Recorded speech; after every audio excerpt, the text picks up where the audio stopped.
Hi friends, chicken curry కోసం ఇది చూద్దాము. ఒక ఉల్లిపాయ, చిన్న ఉల్లిపాయను, 2 మిర్చి, ఒక 2 లవంగాలు, ఒక యాలక్కాయ, ఒక 2 ఆకులు వేసుకొని మంచిగా ఫ్రై చేసుకోవాలి.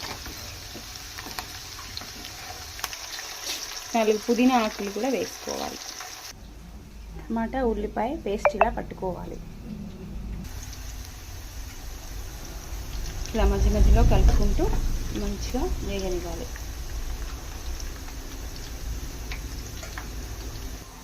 చికెన్ కర్రీలోకి బగారా రైస్ చేసుకున్నాము. సూపర్గా వచ్చింది, టేస్టీగా. ఒక టమాటా వేసుకొని ఇలా కలుపుకోవాలి.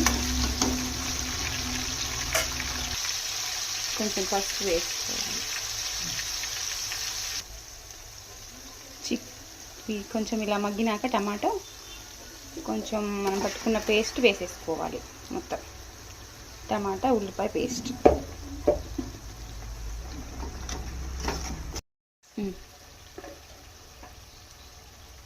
కొంచెం కారం వేసుకోవాలి.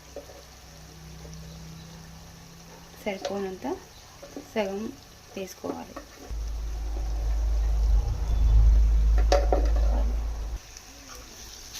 ఇలా కారం వేసుకొని ఫస్ట్ కారం వేసుకొని కలుపుకోవాలి.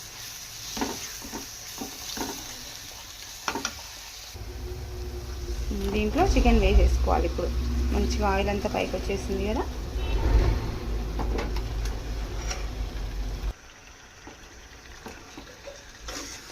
దాంట్లో మంచిగా అంతా కలిసేటట్టు కలుపుకోవాలి.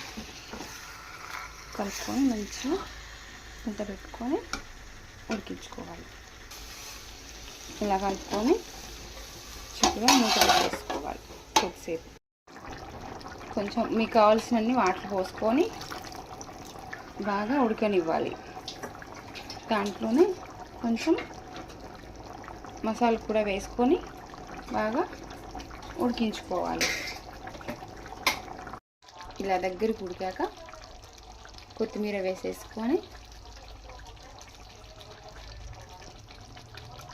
దించేసుకోవాలి. Tasty tasty chicken ready.